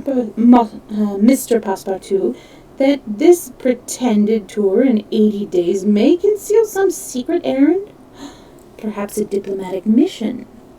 "Faith, Monsieur Fix, I assure you I know nothing about it, nor would I give half a crown to find out." After this meeting, Passepartout and Fix got into the habit of chatting together, the latter making it a point to gain the worthy man's confidence. He frequently offered him a glass of whiskey or pale ale in the steamer bar-room, which Passepartout never failed to accept with gracious alacrity, mentally pronouncing Fix the best of good fellows. Meanwhile, the Mongolia was pushing forwards rapidly. On the 13th, Mocha, surrounded by its ruined walls, whereon date trees were growing, was sighted, and on the mountains beyond were espied vast coffee fields. Passepartout was ravished to behold this celebrated place, and thought that, with its circular walls and dismantled fort, it looked like an immense coffee cup and saucer.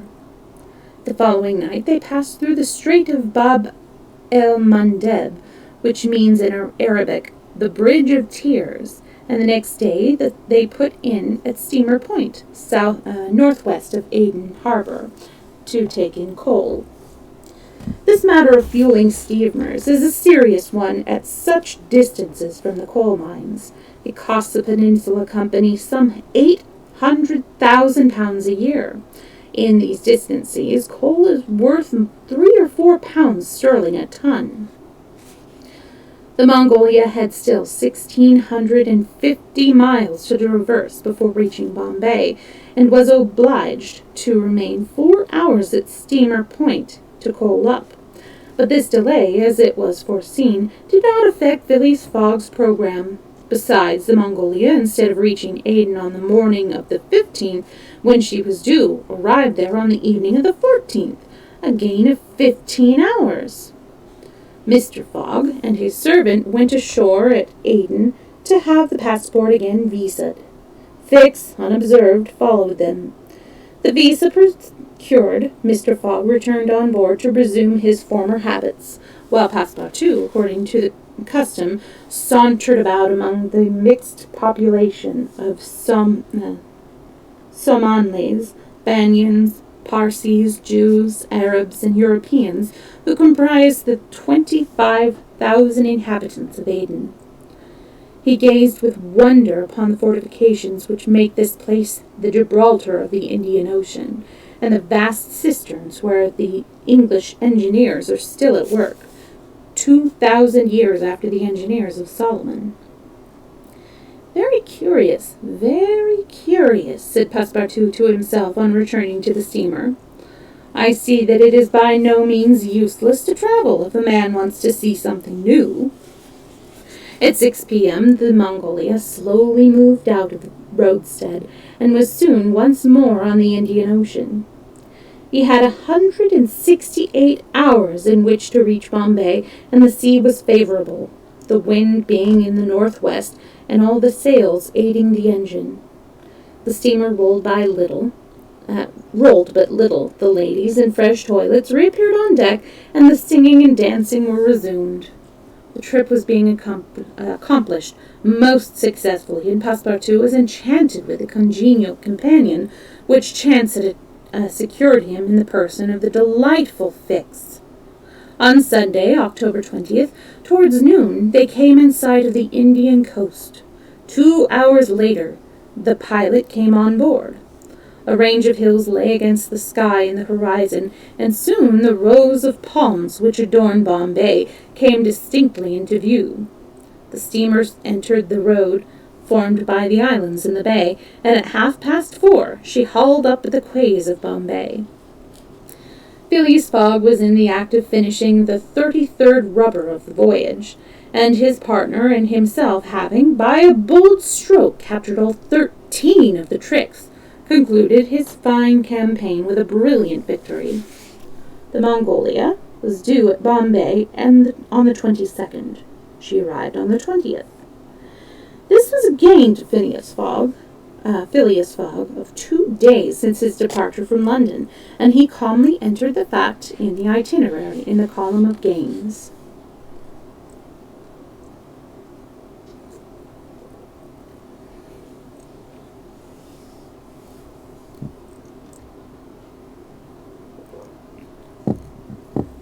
Chapter 10, in which Passepartout is only too glad to get off with the loss of his shoes.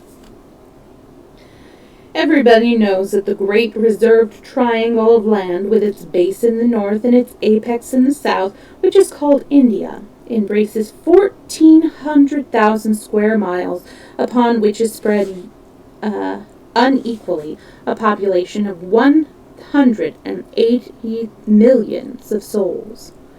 The British Crown exercises a real and despotic dominion over the larger portions of this vast country, and has a governor-general stationed at Calcutta, governors at Madras, Bombay, and in Bengal, and a lieutenant governor at Agra.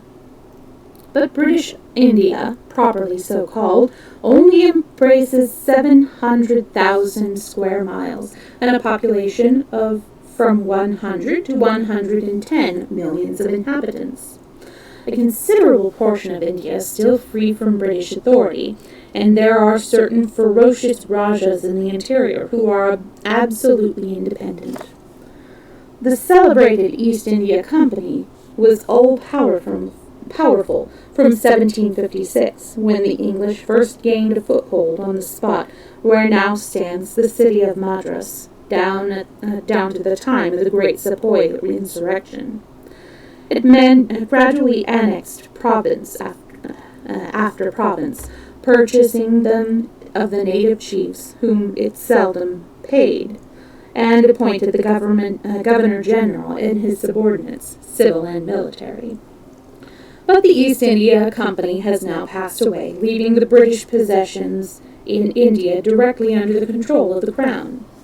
The aspect of the country, as well as the manners and distinctions of race, is daily changing. Formerly one was obliged to travel in India by the old cumbrous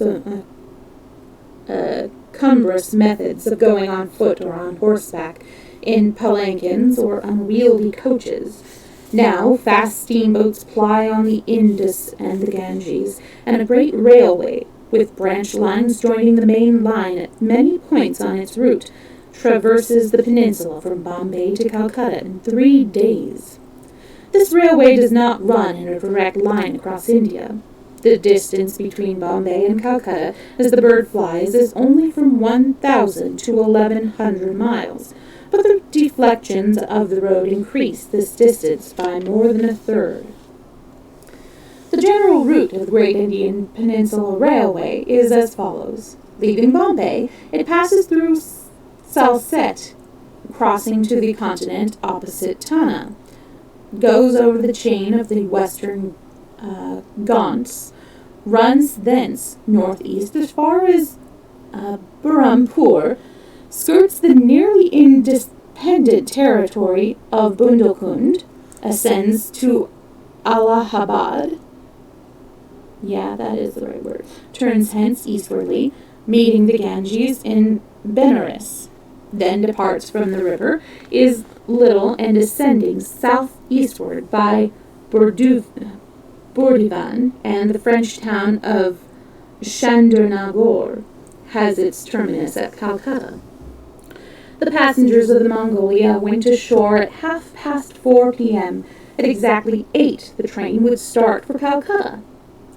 Mr. Fogg, after bidding goodbye to his whist partners, left the steamer, gave his servant several errands to do, urged it upon him to be at the station promptly at 8, and, with his regular step, which beat to the second, like an astronomical clock, directed his steps to the passport office. As for the wonders of Bombay, its famous city hall, its splendid library, its forts and docks, its bazaars, mosques, synagogues, its Armenian churches, and the noble pagoda on Malabar Hill with its two polygonal towers, he cared not a straw to see them.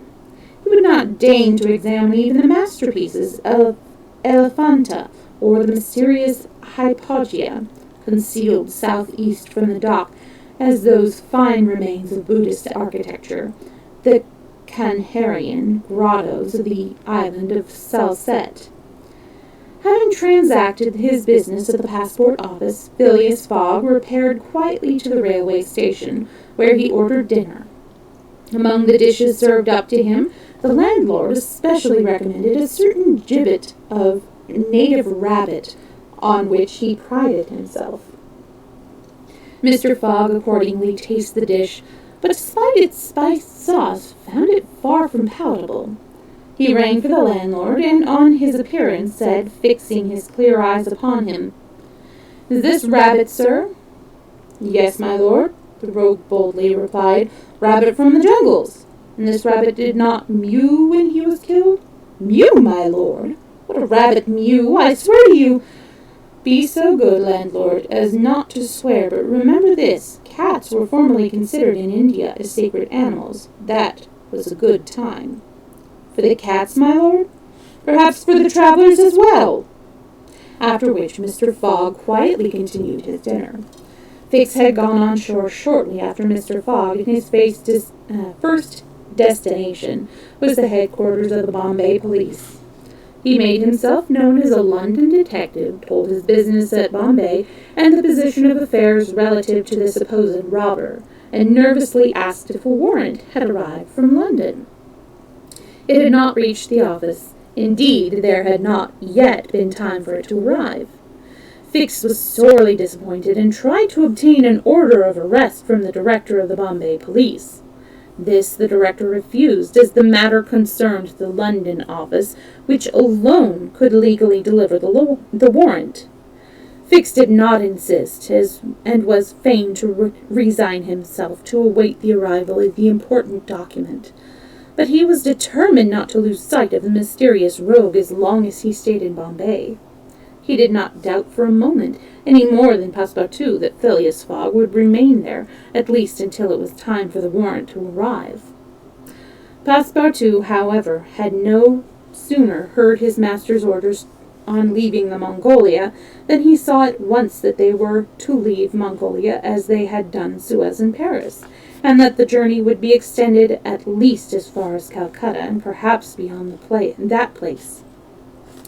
He began to ask himself if this bet that Mr. Fogg talked about was not really in good earnest, and whether his fate was not in truth forcing him, despite his love of repose, around the world in 80 days.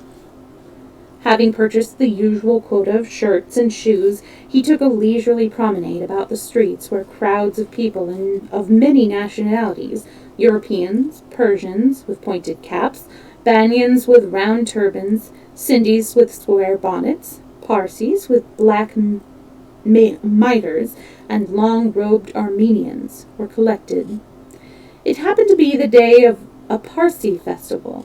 These descendants of the sect of Zoroaster, the most thrifty, civilized, intelligent, and austere of the East Indians, among whom were counted the richest native merchants of Bombay, were celebrating a sort of religious carnival with processions and shows, in the midst of which Indian dancing girls, clothed in rose-colored gauze, looped up with gold and silver, danced airily, but with perfect modesty, to the sound of viols and the clanging of tambourines. It is needless to say that Passepartout watched these curious ceremonies with staring eyes and gaping mouth, and that his countenance was that of the greenest booby imaginable. Unhappily for his master as well as himself, his curiosity drew him unconsciously farther off than he intended to go. At last, having seen the Parsi festival wind away in the distance, he was turning his step towards the station when he happened to espy the splendid pagoda on Malabar Hill, and was seized with an irresistible desire to see its interior. He was quite ignorant that it is forbidden to Christians to enter certain Indian temples, and that even the faithful must go in without first leaving their shoes outside the door.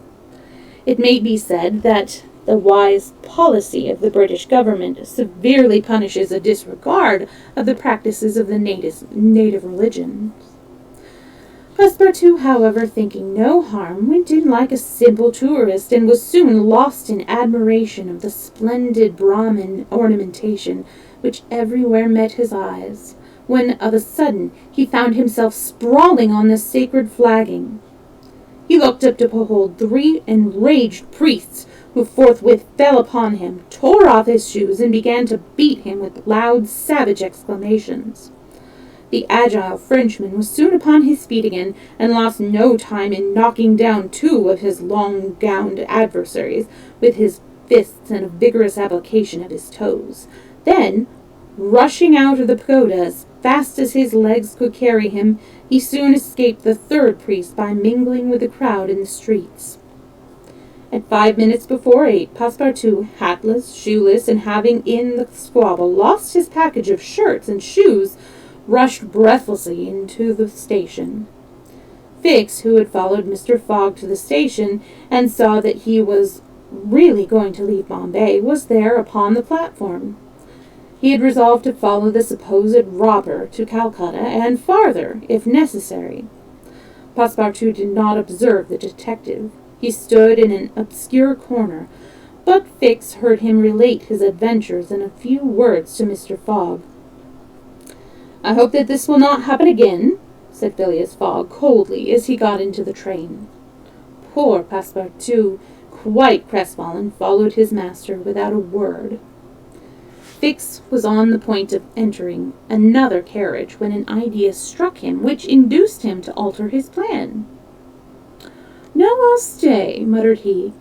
"An offense has been committed on Indian soil. I've got my man." And then the locomotive gave a sharp screech, and the train passed out into the darkness of the night. So it looks like we'll have time to do one more chapter.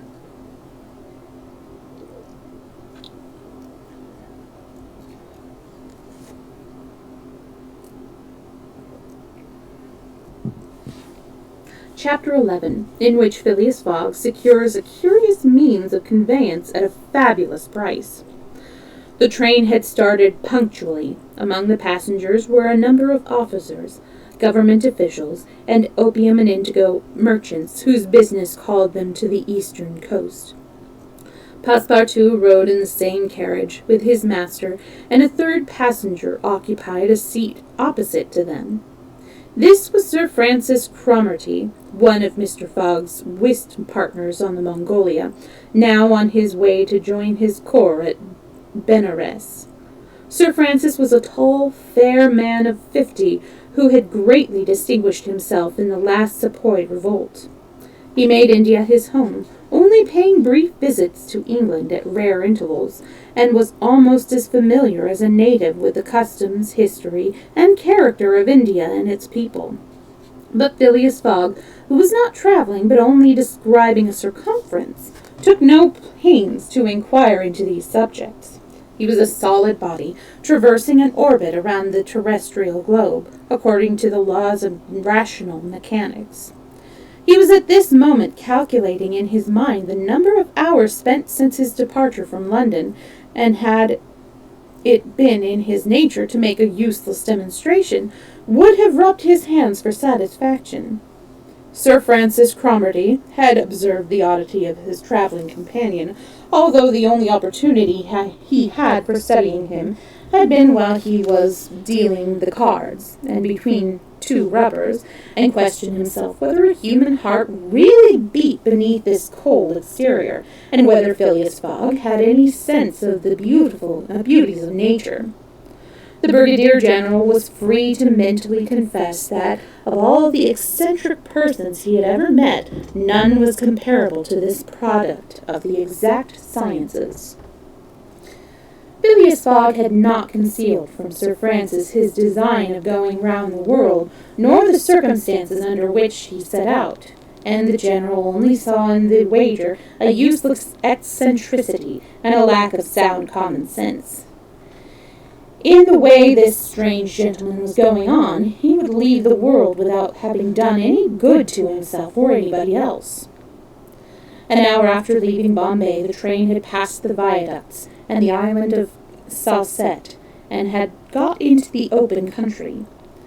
At Kalyan, they reached the junctions of the branch line which descends towards southeastern India by Kaldala and Poona, and passing Palwell, they entered the defiles of the mountains with their basalt bases and their summits crowned with thick and verdant forests. Phileas Fogg and Sir Francis Cromarty exchanged a few words from time to time, and now Sir Francis, reviving the conversation, observed, "Some years ago, Mr. Fogg, you would have met with a delay at this point, which would probably have lost you your wager." "How so, Sir Francis?" "Because the railway stopped at the base of these mountains, which the passengers were obliged to cross in palanquins or on ponies to Kandala on the other side." "Such a delay would not have deranged my plans in the least," said Mr. Fogg. "I have consequently foreseen the likelihood of certain obstacles." "But, Mr. Fogg," pursued Sir Francis, "you run the risk of having some difficulty about this worthy fellow's adventures at the pagoda." Passepartout, his feet comfortably wrapped in his travelling blanket, was sound asleep, and did not dream that anybody was talking about him. "The government is very severe upon that kind of offence. It takes particular care that the religious customs of the Indians should be respected, and if your servant were caught—" "Very well, Sir Francis," replied Mr. Fogg. "If he had been caught, he would have been condemned and punished, and then would have quietly returned to Europe. I don't see how this affair could have delayed his master." The conversation fell again. During the night the train left the mountains behind and passed Nasik, and the next day proceeded over the flat, well-circumvented country of Khandesh, with its straggling villages above which rose the minarets of the pagodas. This fertile territory is watered by numerous small rivers and limpid streams, mostly tributaries to the Godavari. Passepartout, on waking and looking out, could not realize that he was actually crossing India in a railway train. The locomotive, guided by an English engineer and fed with English coal, threw out its smoke upon cotton, coffee, nutmeg, clove, and pepper plantations, while the steam curled in spirals round the groups of palm trees, in the midst of which were seen picturesque bungalows, viharis, a sort of abandoned monastery, and marvelous temples enriched by the exhaustless ornamentation of Indian architecture. Then they came upon the vast tracts extending to the horizon, with jungles inhabited by snakes and tigers which fled at the noise of the train. Succeeded by forests penetrating by railway, and still haunted by elephants which, with pensive eyes, gazed at the train as it passed. The travellers crossed, beyond Meligam, the fatal country so often stained with blood by the secretaries of the goddess Kali. Not far off rode Ellora, with its graceful pagodas, and the famous Aurungabad, capital of the ferocious Aurangzeb, now the chief town of one of the detached provinces in the kingdom of Nizam. It was therefore that Faringhay, the Thugi chief, king of the stranglers, held his sway. These ruffians, united by a secret bond, strangled victims of every age in honor of the goddess Death, without ever shedding blood. There was a period when this part of the country could scarcely be traveled over without corpses being found in every direction. The English government has succeeded in greatly diminishing these murders, though the Thugis still exist, and pursue the exercise of their horrible rites. At 12:30 the train stopped at Burhanpur, where Passepartout was able to purchase some Indian slippers, ornamented with false pearls, in which, with evident vanity, he proceeded to encase his feet. The travellers made a hasty breakfast and started off for Asurgur, after skirting for a little the banks of the small river Tapti, which empties into the Gulf of Cambrai, near Surat. Passepartout was now plunged into absorbing reverie up to his arrival at Bombay.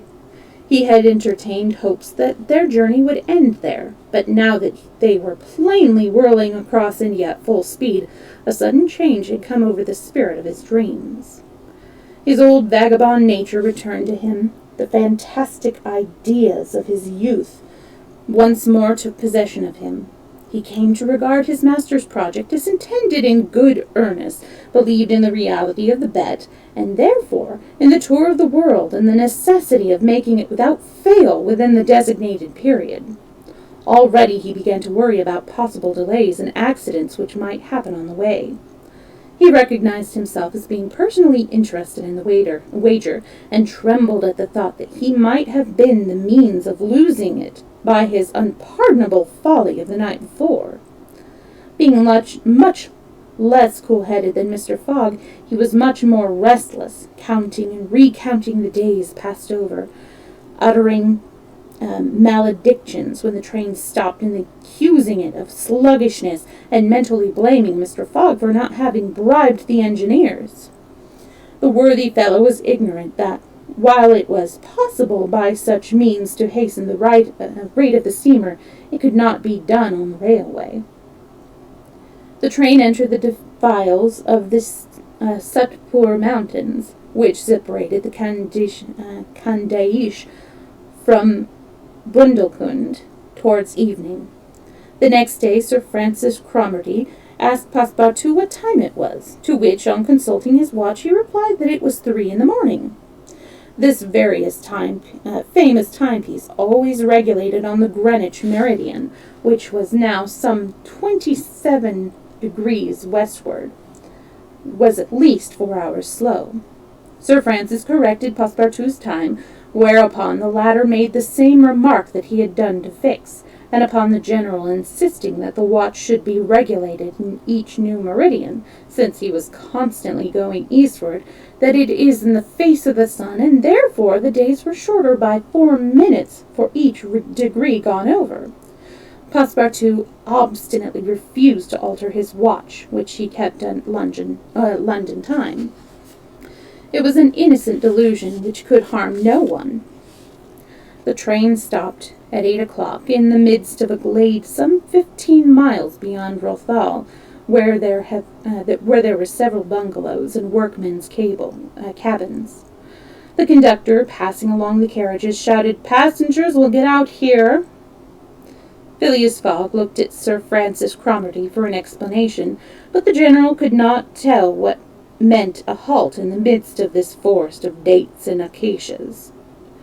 Passepartout, not less surprised, rushed out and speedily returned, crying, "Monsieur, no more railway!" What do you mean?" asked Sir Francis. "I mean to say that the train isn't going on." The general at once stepped out, while Phileas Fogg calmly followed him, and they proceeded together to the conductor. "Where are we?" asked Sir Francis. "At the hamlet of Colby." "Do we stop here?" "Certainly, the railway isn't finished." "What? Not finished?" "No, there's still a matter of 50 miles to be laid from here to Allahabad, where the line begins again." "But the paper announced the opening of the railway throughout." "What would you have, officer? The papers were mistaken." "Yet you sell tickets from Bombay to Calcutta?" retorted Sir Francis, who was growing warm. "No doubt," replied the conductor, "but the passengers know that they must provide means of transportation for themselves from Colby to Allahabad." Sir Francis was furious. Passepartout would willingly have knocked the conductor down, and did not dare to look at his master. "Sir Francis," said Mr. Fogg quietly, "we will, if you please, look about for some means of conveyance to Allahabad." "Mr. Fogg, this is a delay greatly to your disadvantage." "No, Sir Francis, it was foreseen." "What? You knew that the way—" "Not at all, but I knew that some obstacle or other would sooner or later arise on my route. Nothing, therefore, is lost. I have 2 days which I have already gained to sacrifice. A steamer leaves Calcutta for Hong Kong at noon on the 25th. This is the 23rd, and we shall reach Calcutta in time." There was nothing to say to so confident a repose. It was but too true that the railway came to a termination at this point. The papers were like some watches which have a way of getting too fast, and had been premature in their announcement of the completion of the line. The greater part of the travelers were aware of this interruption, and leaving the train, they began to engage such vehicles as the village could provide: 4-wheeled palki-garis, wagons drawn by zebus, wagons drawn by zebus, carriages that looked like perambulating pagodas, palanquins, ponies, and whatnot. Mr. Fogg and Sir Francis Cromarty, after searching the village from end to end, came back without having found anything. "I shall go afoot," said Phileas Fogg. Passepartout, who had now rejoined his master, made a wry grimace as he thought of this magnificent but too frail Indian shoes. Happily, he too had been looking about him, and after a moment's hesitation said, "Monsieur, I think I have found a means of conveyance." "What?" "An elephant. An elephant that belongs to an Indian who lives but 100 steps from here." "Well, let's go and see the elephant," replied Mr. Fogg. They soon reached a small hut, near which, enclosed within some high palings, was the animal in question. An Indian came out of the hut, and, at their request, conducted them within the enclosure. The elephant which its owner had reared, not for a beast of burden, but for warlike purposes, was half domesticated.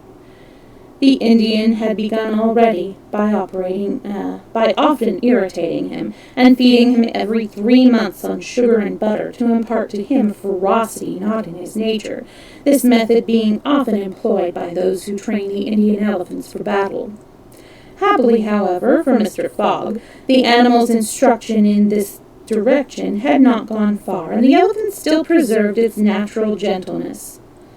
Kiuni, this was the name of the beast, could doubtless travel rapidly for a long time, and, in default of any other means of conveyance, Mr. Fogg resolved to hire him. But elephants are far from cheap in India, where they are becoming scarce, The males, which alone are suitable for circus shows, are much sought, especially as but few of them are domesticated. When, therefore, Mr. Fogg proposed to the Indian to hire Hughie, he refused point blank. Mr. Fogg persisted, offering the excessive sum of £10 an hour for the loan of the beast to Allahabad. Refused. £20? Refused also. £40? Still refused. Passepartout jumped at each advance, but the Indian declined to be tempted. Yet the offer was an alluring one, for, supposing it took the elephant 15 hours to reach Allahabad, his owner would receive no less than £600 sterling. Phileas Fogg, without getting in the least flurried, then proposed to purchase the animal outright, and at first offered £1,000 for him. Then, the Indian, perhaps thinking he was going to make a great bargain, still refused.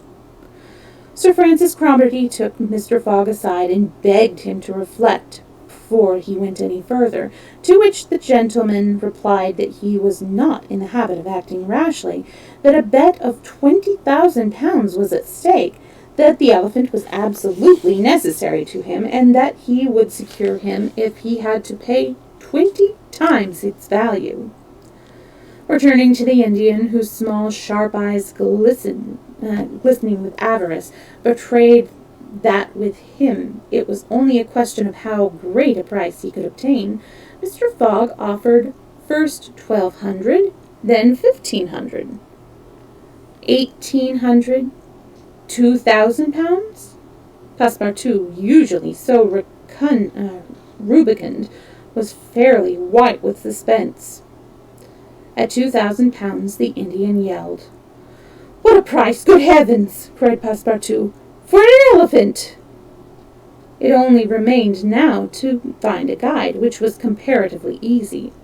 A young Parsee with an intelligent face offered his services, which Mr. Fogg accepted, promising so generous a reward as to materially stipulate this zeal.